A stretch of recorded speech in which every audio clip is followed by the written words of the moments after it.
Good afternoon, Madam Chair and members of the committee.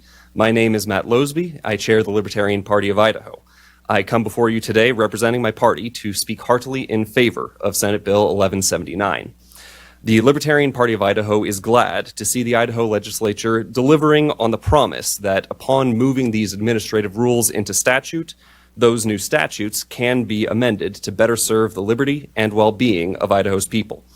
This bill aligns very well with the LPID's platform regarding the rights of parents and the health of children. I'll now quote from the platform. It is the duty of parents to act as stewards of their children's natural rights, and the right of parents to decide how to exercise that stewardship. Intervention to override that stewardship is only justified in cases of abuse and neglect, which should be judged according to the standards of the family's community. We call for an end to all forms of state intrusion into family life. End quote. Now, we recognize that the reduction and amelioration of childhood illness is a good in society that is worth pursuing. However, we do not believe that this pursuit is within the legitimate purview of the state. Requirements for particular medical tests and interventions upon children, no matter how well advised, are a major violation of the parents' right to exercise their own conscience as they endeavor in good faith and love to see to it that their children grow to be happy, healthy, well-adjusted members of our society. We libertarians would be glad to see the statute imposing testing requirements entirely abolished. However, submitting the law before the parent's own conscience is a beneficial and acceptable substitute.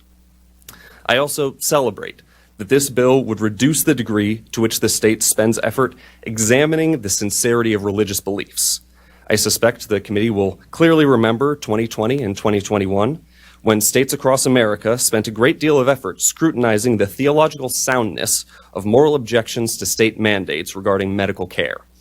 I doubt I need to spend any effort convincing the members of this committee that government bureaucrats are not competent to judge the sincerity or grounding of claims of religious objections.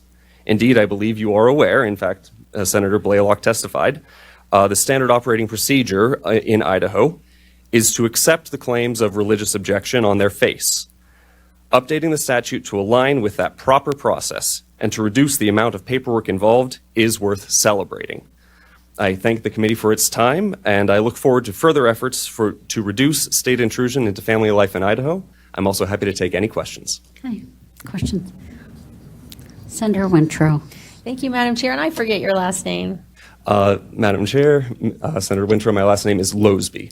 Loesby, Mr. Loesby. Madam Chair, Mr. Loesby, I appreciate that. Would you be in favor then of